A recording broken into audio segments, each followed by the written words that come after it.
Kristaps Feldmanis no Rugāju novada ar motokrosu sāka nodarboties jau 5 gadu vecumā. Intensīvi trenējoties, jaunais sportists pat ieguva 2. vietu Baltijas mēroga sacensībās.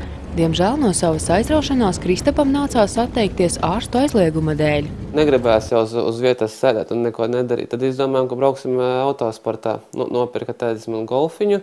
Ar to es jau sāku braukāt tepat pa vietējiem ezeriem ziemā, vasarā pa pļavām. Un tad es jau redzēju, ka ļoti labi iet, ka varu jau izpogāt arī pieaugušos.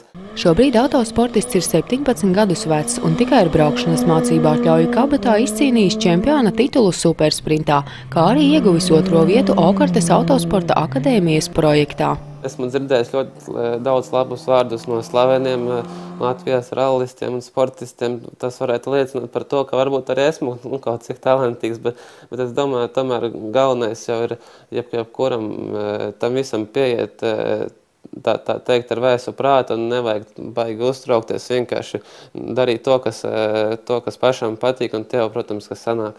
Intensīvais treniņu grafiks mācības vidusskolā nereti novirza 2. plānā. Treniņus Kristaps aizveda Smiltenē, Saldū un pat Liepājā. Tomēr par vislabāko uzskata savu un tēta kopīgi izveidoto trasi tepat Rugāju novadā.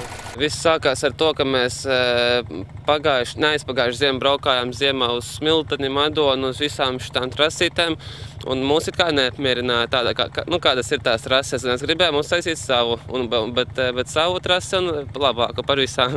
Un tad mēs sākām jau nākamajā vasarā taisīt, ārt zemi, kultivēt, darīt visu nepieciešamo, lai trase būtu līdzina. Arī augstajos ziemas mēnešos trase tiek uzturēta kārtībā, saldēta, lieta un apbūvēta ar sniega vaļņiem. Katru 2. svētdienu trasē tiek rīkotas vietējā mēroga sacensības, uz kurām mēdz sabraukt pat 50 interesantu.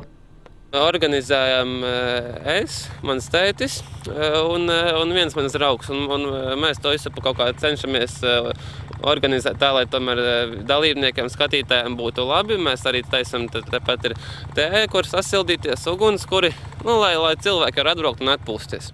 Šobrīd Kristaps aktīvi gatavojas Eiropas čempionāta 1. posmam un ir gandarīts, ka to var darīt tepat Rugāju novadā, nelauzot galvu, kāpēc treniņa nokļūt mājās.